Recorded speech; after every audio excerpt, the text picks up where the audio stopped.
আসসালামু আলাইকুম রহমতুল্লাহ। দেশে সকল বাগানীদেরকে জানাই রেয়ার প্লান্ট নার্সারির পক্ষ থেকে আন্তরিক শুভেচ্ছা ও অভিনন্দন। বন্ধুরা সবাই কেমন আছেন? আশা করি সবাই ভালো আছেন। আলহামদুলিল্লাহ। বন্ধুরা, আল্লাহ তাআলার রহমতে আজকে কিছু গাছ কুরিয়ার করব ইনশাআল্লাহ। তো আমরা যখনই অনলাইনের মাধ্যমে গাছ সেল করি এবং গাছগুলো কুরিয়ার করার আগে আমরা এই গাছগুলোকে ভিডিও করে আমাদের পেজ এবং আমাদের ইউটিউব চ্যানেলে ওটা আমরা আপলোড করে দিই।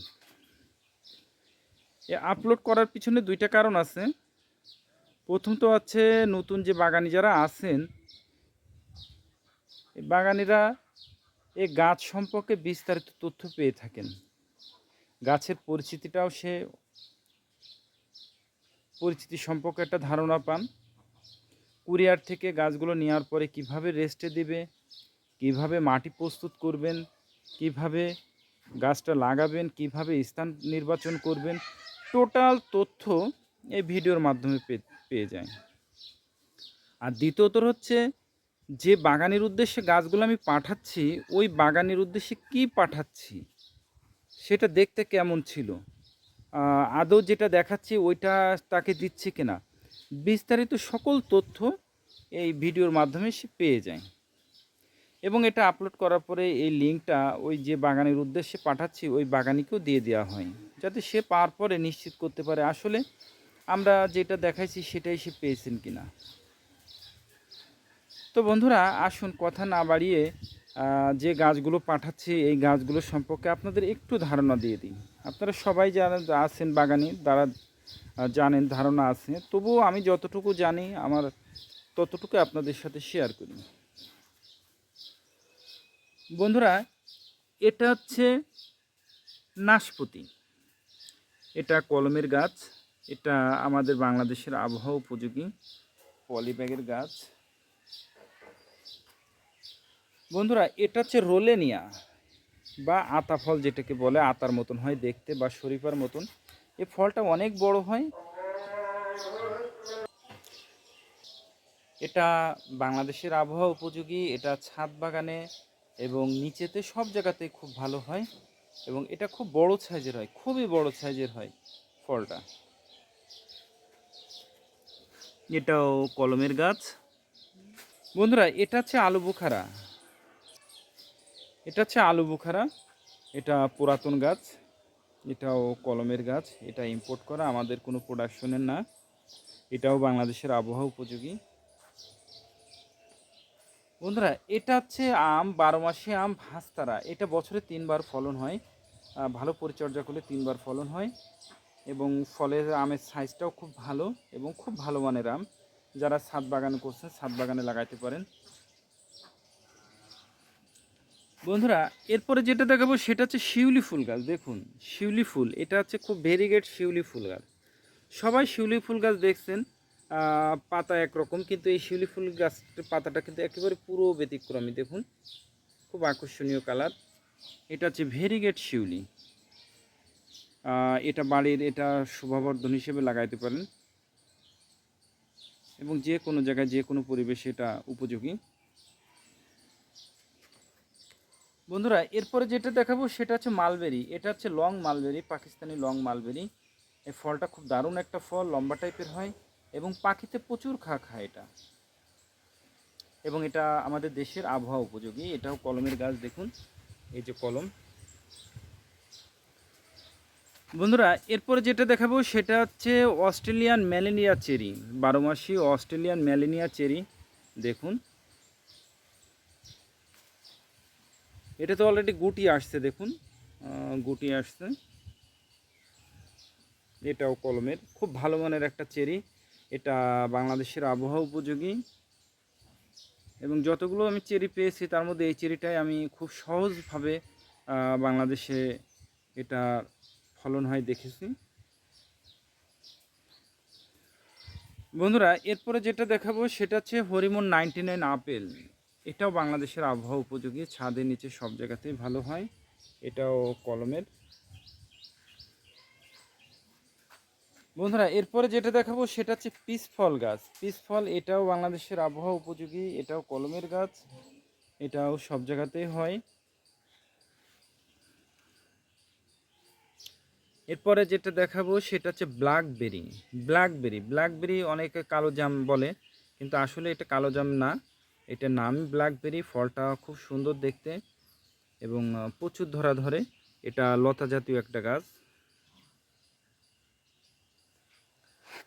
বন্ধুরা এরপরে যেটা দেখাবো সেটা হচ্ছে ভিয়েতনামি মালটা। দেখুন অলরেডি মালটা গাছে আছে, গাছে কিছুই নেই, কোনো পরিচর্যাই নেই। দেখুন মাটি এই, কোনো পরিচর্যা নেই, গাছ দেখে মনে হচ্ছে যে কোনো মুহূর্তে শহীদ হয়ে যেতে পারে, কিন্তু তারপরেও তার গাছে একটা কিন্তু ফল আছে। দেখুন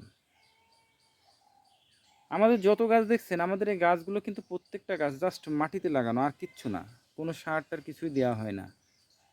কারণ সার পরিচর্যা আপনার বাগানে গিয়ে হবে, কারণ আমরা যদি সব করে দিই আপনারা তো ওইভাবে পারবেন না। এবার আপনাদের বাগানে গেলে তখন কিন্তু আর ওইভাবে পরিচর্যা না হলে ফুল ফল কোনোটাই পাবেন না। তাই এটা হচ্ছে ভিয়েতনামি মালটা। দেখুন বন্ধুরা এটা হচ্ছে দার্জিলিং কমলা। দেখুন গাছে অলরেডি গুটি আছে, গুটিগুলো থাকবে না, সব ঝরে যাবে, হয়তো দুটো একটা দাঁড়াতেও পারে বা ঝরে যাওয়ার সম্ভাবনাই বেশি। এটাও বাংলাদেশের আবহাওয়া উপযোগী, খুব ভালো মানের একটা কমলা। বন্ধুরা এটা হচ্ছে 12 মাসি জাম্বুরা, এসএমবি জাম্বুরা। এটাও খুব ভালো মানের একটা জাম্বুরা, এটাও বাংলাদেশের আবহাওয়া উপযোগী।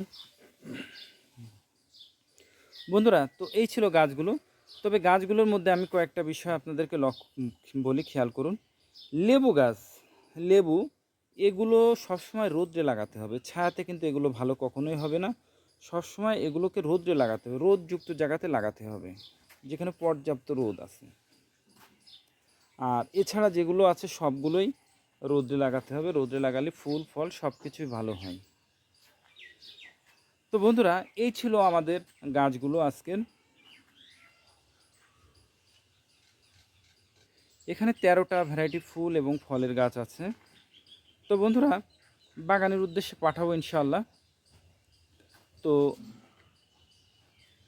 প্যাকিং করার পর কুরিয়ার থেকে যখন বাগানি কাছে পৌঁছাবে, অনেক সময় 5 দিন 7 দিনও লেগে যায়। তো সেক্ষেত্রে ভয়ের কোনো কারণ নেই, যেহেতু পলিব্যাগের গাছ, একটাও মারা যাবে না ইনশাআল্লাহ। পাতাগুলো হয়তো নষ্ট হয়ে যায়, কিন্তু তাই ছাড়া কিন্তু কোনো সমস্যা নেই। এছাড়া 72 ঘন্টার মধ্যেই ম্যাক্সিমাম হোম ডেলিভারি দেওয়া হয়ে থাকে, এবং সারা বাংলাদেশে ক্যাশ অন ডেলিভারিতে হোম ডেলিভারি দেওয়া হয়ে থাকে। পয়েন্ট ডেলিভারি যে যেভাবে সুবিধা হয় সেভাবেই দেওয়া হয়ে থাকে। তো বন্ধুরা কুরিয়ার থেকে গাছগুলো পাওয়ার পরে আপনারা কিভাবে কি করবেন, কুরিয়ার থেকে গাছগুলো নেওয়ার পরে গাছটাকে প্যাকিং খুলবেন, খুলে গাছের নিচে ছায়াতে রাখবেন, গাছের নিচে ছায়াতে রাখবেন এবং গাছগুলোকে সুন্দর করে ভিজায় দেবেন। দিনে 2 বার, সকালে এবং বিকালে 2 বার করে গাছগুলো ভিজায় দেবেন। ঠিক 3 দিন পর আপনার গাছগুলো লাগানোর উপযোগী হয়ে যাবে, তখন আপনি গাছগুলো লাগাই দেবেন। এবার আসুন 3 দিন পরে আপনি দেখা যাচ্ছে ব্যস্ততার কারণে আপনি লাগাইতে পারলেন না, সেক্ষেত্রে কি করবেন? সেক্ষেত্রে আপনি গাছগুলোকে রোদে দিয়ে দিবেন, দিয়ে সকালে এবং সন্ধ্যায় 2 বার করে পানি দেবেন, কারণ তখন গাছ মারা যাওয়ার মূল কারণ থাকবে হচ্ছে পানি সংকট, স্বল্পতা। তো পানি দিবেন। এরপরে আপনি 10 দিন 15 দিন 20 দিন যে কদিন মন চায় আপনি পরে আপনি লাগাইতে পারেন, কোনো সমস্যা নেই। তো বন্ধুরা এবার আসুন আপনার স্থান নির্বাচন, আপনি কোথায় লাগাবেন। আপনি যদি ছাদে লাগান তাহলে আলহামদুলিল্লাহ, আর যদি নিচে লাগান তাহলে অবশ্যই রোদযুক্ত উঁচু জায়গাতে লাগাবেন। এবার আসেন মাটিটা আপনারা কিভাবে প্রস্তুত করবেন।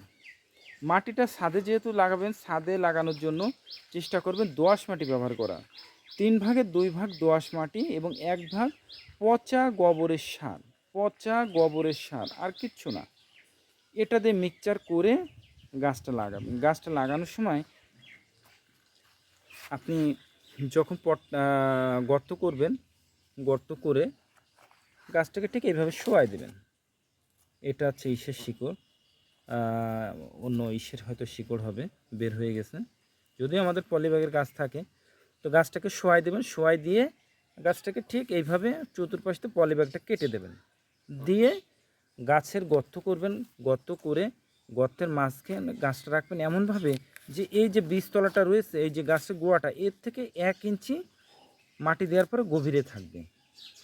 এরপরে গাছটাকে গর্তটা করে গর্ত মাঝে গাছটা রেখে দুই পাশে পলিথিনটা ছিঁড়ে ফেলে দিয়ে এরপরে গাছের গোড়ায় সুন্দর করে মাটি দিয়ে চাপা দিয়ে দেবেন, যে কোনো ফাঁক যেন না থাকে, চেপে দেবেন মাটিটা দিয়ে। এবার গাছে একটা খুঁটি দিয়ে দেবেন। খুঁটি দেওয়ার পর খুঁটিটা বেঁধে দেবেন, যাতে গাছটা বেঁধে দেবেন যাতে বাতাসের দোল না খায়। এরপরে গাছের গোড়ায় পানি দেবেন, আর কিচ্ছু করতে হবে না। প্রতিদিন সকালে অথবা সন্ধ্যাবেলা পানি দেবেন, কখনোই দুপুরের রোদে গাছের গোড়ায় পানি দিবেন না। ঠিক 2 মাস, 2 মাসের মধ্যে আপনি বুঝতে পারবেন যে আপনার গাছটা কতটা ডেভেলপ হয়েছে। তারপরেও যে কোনো প্রয়োজনে সুবিধা অসুবিধা হলে আপনারা আমাদের ডেসক্রিপশনে আমাদের হোয়াটসঅ্যাপ নাম্বার আছে, আমাদের কন্ট্যাক্ট নাম্বার আছে, মেসেঞ্জার আছে, যেখানে খুশি আপনারা আমাদেরকে নক করবেন। গাছ সম্পর্কে যে কোনো প্রয়োজনে আমরা আপনাদেরকে ইনশাল্লাহ সহযোগিতা করব। তো বন্ধুরা আমাদের পেজটি গাছ সম্পর্কে যারা নতুন জানতে চান বা গাছ সম্পর্কে বিভিন্ন তথ্য পেতে আমাদের পেজটিতে ফলো দিয়ে রাখতে পারেন, এবং আমাদের চ্যানেলে যারা নতুন আছেন চ্যানেলটিও সাবস্ক্রাইব করে রাখতে পারেন। বন্ধুরা আমাদের এই যে গাছগুলো দেখছেন এই গাছগুলো সবই কিন্তু সেল হয়ে গেছে, তবে এই ভ্যারাইটিগুলো আমাদের আরও আছে, আপনারা চাইলে আপনারা সংগ্রহ করতে পারেন। তো বন্ধুরা এর মধ্যে কোন গাছটা আপনাদের ভালো লাগছে সেটা অবশ্যই কমেন্টস করে জানাবেন, এবং ভিডিওটা যদি আপনাদের ভালো লেগে থাকে তাহলে অবশ্যই শেয়ার করে দেবেন, যাতে নতুন বাগানি যারা আছেন তারা যাতে গাছগুলো সম্পর্কে জানতে পারেন। বন্ধুরা আমাদের গাছগুলো কিন্তু আমরা ক্যাশ অন ডেলিভারিতে সরবরাহ করে থাকি। তো আপনাদের কাছে একটাই অনুরোধ, যে আপনারা নতুন যারা বাগানি আছেন যখন গাছ অর্ডার করবেন অবশ্যই আপনারা কনফার্ম হয়ে তারপরে গাছগুলো অর্ডার করবেন। নতুবা দেখা যাচ্ছে গাছগুলো পৌঁছানোর পর বিভিন্ন অজুহাত দেখায় গাছগুলো কিন্তু রিসিভ করে না, ফলে যখন গাছগুলো ফেরত আসে তখন কিন্তু এই গাছগুলো আর বেঁচে থাকে না, মারা যায়। দেখা যাচ্ছে একটা গাছ যদি 10 দিন 15 দিন যদি বদ্ধভাবে থাকে তখন কিন্তু গাছগুলো বেঁচে থাকার চান্স কিন্তু খুবই কম থাকে। দেখুন এখানে অনেক ভ্যারাইটি আমাদের আছে, এই গাছগুলো কিন্তু এরকম ক্যাশ অন ডেলিভারিতে দেওয়া হয়েছিল, যার কারণে গাছগুলো কিন্তু আর বেঁচে নাই। 15 দিন 12 দিন 14 দিন এরকম পরে গাছগুলো যদি ফেরত আসে আর বদ্ধভাবে থাকে তাহলে কিন্তু এর থেকে আর ভালো কিছু আশা করা যায় না। তো আপনাদের কাছে গাছগুলো অর্ডার করবেন 100% কনফার্ম হয়ে, তারপরে আপনারা গাছগুলো অর্ডার করবেন। বন্ধুরা আমাদের কাছ থেকে গাছগুলো সংগ্রহ করতে হলে আপনাদেরকে অবশ্যই গাছগুলো দেখে নিতে হবে। আপনি যদি এসে দেখে নিতে পারেন আলহামদুলিল্লাহ, আর যদি না আসতে পারেন তাহলে সেক্ষেত্রে ভিডিও কলের মাধ্যমে আপনি প্রত্যেকটা গাছ দেখবেন, গাছ সম্পর্কে জানবেন, তারপরে আপনার উদ্দেশ্যে আমরা গাছগুলো পাঠাবো। তো বন্ধুরা সকলে ভালো থাকবেন, সুস্থ থাকবেন। আল্লাহ তাআলা যেন সেটাই করেন যেটা আপনার আমার এবং আমাদের দেশের জন্য কল্যাণকর, এবং গাছগুলো যাতে বাগানের উদ্দেশ্যে ভালোভাবে পৌঁছায় এই আশাই করি। আসসালামু আলাইকুম রহমতুল্লাহ।